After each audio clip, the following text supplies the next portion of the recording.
Hello everyone, welcome to জ্ঞান সিন্ধু। আজকে আমি সপ্তম শ্রেণীর গণিত প্রভাব বইয়ের 11 নম্বর অধ্যায়ের পেজ নম্বর 140 ডেসক্রাইব করব। তো আমার চ্যানেলে তোমরা প্রতিটা পেজের পরপর সলিউশন পেয়ে যাবে।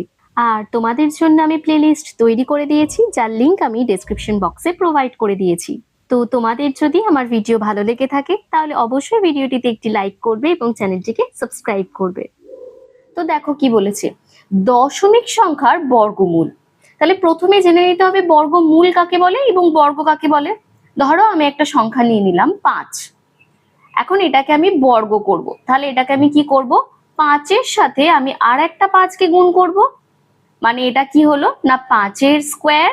তাহলে উত্তরটা কত বেরোলো না 25। 5 আর 5-এ গুণ করলে তাহলে 5-এর বর্গ হচ্ছে কি না 25। সেই রকমই 25 এর বর্গমূল হচ্ছে কি না 5। তাহলে 25টাকে ভাঙলে আমি কি পাবো, 5 গুণ 5 পাবো। এই দুটো 5 থেকে আমি একটা 5কে নেব, সেটাই হবে কি না 25 এর বর্গমূল। তাহলে এখন আমাদের কি বলেছে, দশমিক সংখ্যার বর্গমূল করতে, মানে এইখানে যেই নাম্বারটা থাকবে সেই নাম্বারটাই দশমিকে থাকবে, সেইটাকে আমরা কি করব না বর্গমূল করব। তাহলে প্রথমে কি বলেছে দেখে নাও, আমাদের পাড়ার ক্লাব ঘরের মেঝে ছোট ছোট লাল ও কালো বর্গাকার টালি দিয়ে ভরাট করা হয়েছে। দেখো এখানে লাল আর কালো দু ধরনের টালি কিন্তু ব্যবহার করে ভরাট করা হয়েছে। এখন বলছে 100টি টালি বর্গাকারে সাজানো হয়েছে। এখন এই যে পুরো ছবিটা আছে, এখানে যে 100টাই টালি আছে, তুমি কি করে বুঝবে না, প্রথমে এই দিকে কটা টাইলস আছে তোমাকে গুনে নিতে হবে। তুমি গুনলে বুঝতে পারবে যে এখানে 10টা টাইলস রয়েছে। আর কি করবে না, এদিকে কটা টাইলস আছে গুনে নেবে, এদিকেও গুনলে তুমি জানতে পারবে যে এখানে 10টা টাইলস রয়েছে। তাহলে এদিকের টাইলস আর এদিকের টাইলস যখন গুনে নিলাম 10টা আর 10টা, এই 10 আর 10কে যদি আমি গুণ করে দিই তাহলে এই পুরোটা এখানে কতগুলো টাইলস আছে সেটা আমি পেয়ে গেলাম। তাহলে টোটাল টাইলস আছে কটা না 100টা। এখন কি বলেছে, তবে মেঝের মাঝে নিচের মতো এত গুণ এত অংশে কালো টাইলস আছে। এখন এখানে কি বলেছে 0.5 এবং 0.5 এত অংশ কালো টাইলস আছে।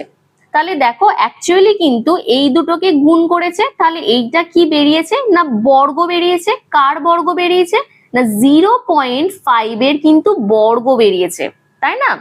এখন এখানে 0.5 ইন্টু 0.5 লেখা আছে, এই কালো অংশটা, এটা যে 0.5 ইন্টু 0.5, এটা তুমি কি করে বুঝছো।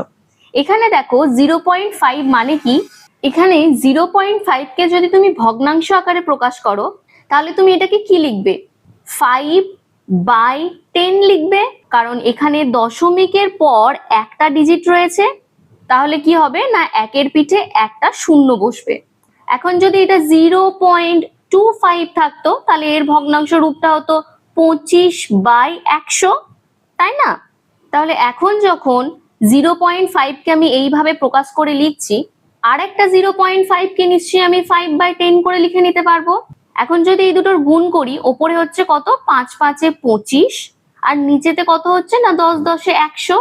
এখন এটাকেই যদি আমি দশমিকে প্রকাশ করি তাহলে কত হচ্ছে দেখো 0.25, যেটা কিন্তু আমাদের এই সংখ্যাটা।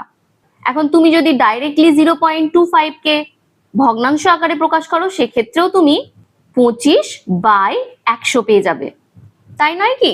তার মানে এখানে টোটাল 100টা টাইলস তো রয়েছে, তার মধ্যে 25টা টাইলস হচ্ছে কি না কালো করা রয়েছে। এটার মানে এটাই বোঝাচ্ছে। তাহলে 0.5 এর বর্গ এটা কত বেরোচ্ছে না 0.25 বেরোচ্ছে। এখন তুমি বলতে পারো 100টা টালির মধ্যে 25টা টালি হচ্ছে কি না তোমার কালো রয়েছে, বা বলতে পারো 0.25 অংশ কিন্তু কালো টালি রয়েছে। দেখো এইটুকুটা ক্লিয়ার হয়েছে কিনা। এখন চলে যাই পরের অংশে, নাম্বার 12-এ। নাম্বার 12-এও দিয়েছে দেখো, যদি 0.12 গুণ 0.12 অংশে সবুজ রঙের টালি থাকতো তবে মেঝের কত অংশ সবুজ রঙের টালি থাকতো হিসাব করি। এখন তাহলে 0.12 আর 0.12 কে গুণ করবে। তোমরা কি করবে, সিম্পল যে সংখ্যাগুলো রয়েছে, মানে এখানে তুমি 12 কে নেবে আর এখানেও তুমি 12 কে নেবে, 12 আর 12 কে তুমি সিম্পলি গুণ করবে, কত উত্তর বেরোবে, 144। এখন তোমাকে দেখে নিতে হবে দশমিকের পর কটা ডিজিট রয়েছে। এখানে দেখো দশমিকের পর দুটো ডিজিট রয়েছে আর এখানেও দশমিকের পর দুটো ডিজিট রয়েছে, তাহলে টোটাল কটা ডিজিট হলো, 4টে ডিজিট হলো। তাহলে তোমাকে পিছন দিক থেকে 4টে ডিজিটের আগে দশমিকটা বসাতে হবে। এখানে দেখো 3টে ডিজিট রয়েছে, তাহলে আমি আর একটা ডিজিট লিখে নিচ্ছি, 0, এর আগে কি হবে না দশমিকটা বসবে। তাহলে ডিজিটটা কত হচ্ছে না 0.0144। দেখো ক্লিয়ার হয়েছে কিনা, এটাই কিন্তু এই জায়গায় লেখা আছে। তার মানে এখন যদি এটাকে তুমি ভগ্নাংশ রূপে প্রকাশ করো তাহলে কি হবে না 144 হবে। আর নিচেতে দশমিকের পর কটা ডিজিট আছে, 1টা 2টো 3টে 4টে, তাহলে 1-এর পিঠে 1 2 3 4। দেখো তাহলে কি বোঝাচ্ছে না এতগুলো টালির মধ্যে 144 খানা সবুজ রঙের টালি কিন্তু থাকতো। আবার এইখানে দেখো বলেছে 0.15 আর 0.15, তাহলে এই ক্ষেত্রে কত হচ্ছে 15 15 225 হয়। দেখো 225 লিখেছে, আর পিছন দিক থেকে 4টে ডিজিটের আগে বসাতে হয়, তাই 1 2 3 4 তার আগেই দেখো দশমিকটাকে বসিয়ে দিয়েছে। তাহলে এই ক্ষেত্রেও কত হচ্ছে না 0.0225। এখন এটাকে যদি তুমি ভগ্নাংশ রূপে প্রকাশ করো তাহলে কি হবে 225 ডিভাইডেড বাই 1-এর পিঠে 1 2 3 4, এইটাই হবে। এটার মানে কি না এতগুলো টালির মধ্যে এতগুলোকে বোঝানো হচ্ছে। সেই জন্যই এখানে যে সংখ্যাগুলো পাচ্ছি, মানে এই সংখ্যাটা, তারপর এই সংখ্যাটা, আগে এই যে পেলাম আমরা 0.25, এই সংখ্যাগুলো, এগুলো হচ্ছে পূর্ণবর্গ দশমিক সংখ্যা।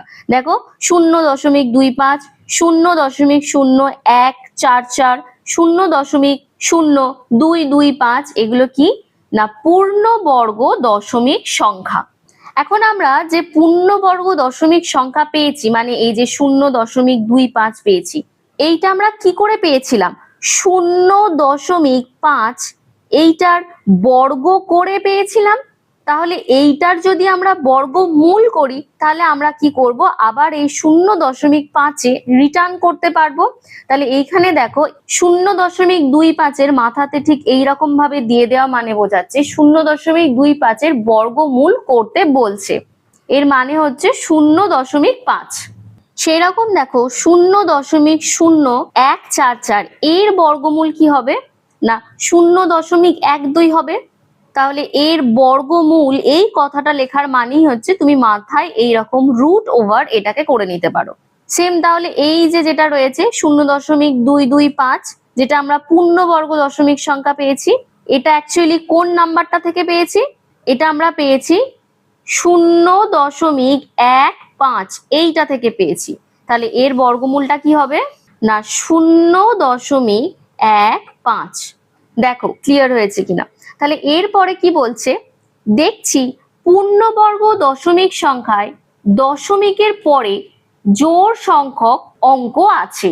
এটা কি বলতে চাইছে, আমরা যে কোনো নাম্বারেরই যদি বর্গ করি, মানে আমি তোমাদের বলে দিচ্ছি 0.5 এর বর্গ করেছিলাম, এর বর্গ করে কি পেলাম 0.25 পেলাম। তারপর কার করলাম 0.12 এর করলাম, এটা করার পর কি পেলাম 0.0144 এটা পেলাম।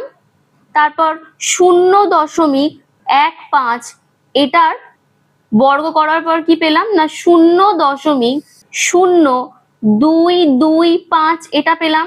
তাহলে বলছে পূর্ণবর্গ দশমিক সংখ্যার দশমিকের পরে জোড় সংখ্যক অঙ্ক আছে। এই যে এর যে বর্গ করে আমি যেটা পেয়েছি সেটা দেখো দশমিকের পর জোড় সংখ্যা রয়েছে, কটা আছে দেখো 1 আর 2। তেমন ঠিক পরে 0.12 এর বর্গ করার পর যেটা পেয়েছি সেটাও দেখো দশমিকের পর 4টে ডিজিট আছে, 1 2 3 4। তাহলে জোড় সংখ্যক সংখ্যা হচ্ছে সেই রকমই দেখো 0.15 এর যখন করলাম, এরও যখন বর্গটা করলাম তখনও কিন্তু দশমিকের পর 4টে ডিজিট আছে, 1 2 3 4, 4টে ডিজিট। তাহলে প্রত্যেক ক্ষেত্রে কিন্তু জোড় সংখ্যক রয়েছে। তাহলে এই ক্ষেত্রে আমরা বলতে পারি যে কোনো দশমিক সংখ্যার যদি আমি বর্গ করি, এই যে বর্গ করেছি, বর্গগুলো কিন্তু করার পর যে অ্যান্সারটা আমরা পাবো সেইগুলোকে ভালো করে লক্ষ্য করলে দশমিকের পর কিন্তু জোড় সংখ্যক সংখ্যা থাকে।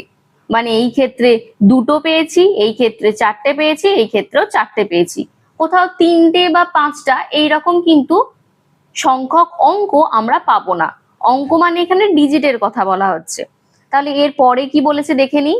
পূর্ণবর্গ দশমিক সংখ্যা মানে এই যে 0.6 এটার বর্গ করার পর যে অ্যান্সারটা পাচ্ছি সেইটাকেই বলা হচ্ছে কি না পূর্ণবর্গ দশমিক সংখ্যা। এই ক্ষেত্রে 0.6 আর 0.6 গুণ করে আমরা যে 0.36 পেয়েছি এইটাকে বলা হচ্ছে পূর্ণবর্গ দশমিক সংখ্যা। তাহলে প্রথমে পূর্ণবর্গ দশমিক সংখ্যাগুলোকে আমি বার করে নিচ্ছি। এই ক্ষেত্রে দেখো 0.9 আর 0.9 রয়েছে। তাহলে আমি সিম্পলি 9 আর 9 এর গুণ করব। 9 আর 9 এর গুণ করলে কত হয়? 81 হয়। আমি লিখে দিলাম। এখন দশমিকের পর এই ক্ষেত্রে দেখো একটা ডিজিট রয়েছে আর এইখানে দশমিকের পর একটা ডিজিট রয়েছে। তাহলে মোট কটা ডিজিট রয়েছে? 2টো ডিজিট রয়েছে। তাহলে আমি পিছন দিক থেকে 2টো ডিজিটের আগে দশমিকটাকে বসিয়ে দেব। দেখো দশমিকের পর 2টো ডিজিট হলো, তাহলে এটা হচ্ছে 0.81। তাহলে পরেরটাও 16 আর 16কে গুণ করব। 16 আর 16কে গুণ করলে হয় 2 5 6। এখন এই ক্ষেত্রে দশমিকের পর 2টো ডিজিট রয়েছে, এখানেও দশমিকের পর 2টো ডিজিট রয়েছে, তাহলে মোট 4টে ডিজিট। তাহলে পিছন দিক থেকে 4টে ডিজিটের আগে আমি দশমিকটা বসাবো। তাহলে এখানে 3টে ডিজিট হয়ে আছে, আমি আর একটা ডিজিট তৈরি করে নেব। আমি একটা 0 লিখে নিলাম এক্সট্রা। এর আগে আমি কি করব না দশমিকটাকে বসাবো। এই যে এখন দশমিক যেহেতু প্রথমেই থাকে না সেই কারণে তার আগে আমি একটা সিম্পলি 0 বসিয়ে নেব। এর ওপরেরটাতেও দেখো একটা 0 হবে, 0.81। এর পরেরটা হচ্ছে 0.27 আর 0.27। তাহলে 27 আর 27কে যদি আমি গুণ করি সেই ক্ষেত্রে আমি পাবো 7 2 9। এখন এখানেও দশমিকের পর 2টো ডিজিট আর এখানেও দশমিকের পর 2টো ডিজিট, তাহলে টোটাল 4টে ডিজিট। এখানেও দেখো 3টে ডিজিট রয়েছে, তাহলে আমি আর একটা ডিজিট 0 সামনে লিখে নেব। এখন টোটাল 4টে ডিজিটের আগে আমি দশমিকটাকে বসিয়ে দিচ্ছি। তাহলে দশমিকের আগে একটা সিম্পলি 0 বসিয়ে দিলাম। তাহলে এটা কি হলো? 0.0729। সেরকম দেখো পরেরটাতে 115 আর 115কে গুণ করব। 115 আর 115কে গুণ করলে তোমরা পাবে 1 3 2 2 5, এইটা পাবে। এখন এখানে দেখো 3টে আর এখানে 3টে, তাহলে টোটাল 6টা ডিজিটের আগে আমাকে দশমিকটা বসাতে হবে। এখানে দেখো 1 2 3 4 5, 5টা ডিজিট রয়েছে, তাহলে এখানে আমি আর একটা 0 বসিয়ে 6টা ডিজিট করে নিলাম। এখন এর আগে কি করব? দশমিকটা বসিয়ে দেব। এখন তাহলে এই ডিজিটটা কি হলো? 0.013225। দেখো ক্লিয়ার হয়েছে কিনা। এখন পরের কলামটাতে কি বলেছে দেখো, পূর্ণবর্গ দশমিক সংখ্যার দশমিকের পরে অঙ্ক সংখ্যা। মানে এই ক্ষেত্রে যে 36 বেরিয়েছে, মানে এটাকে তো বলতে হবে 0.36। তাহলে 3 আর 6 দুটো অঙ্ক, সেই জন্য দেখো এখানে লিখেছে 2। মানে দশমিকের পর কটা ডিজিট আছে এখানে তোমায় বসাতে হবে। এই ক্ষেত্রে দেখো 8 আর 1 রয়েছে, তাহলে এখানেও 2 হবে।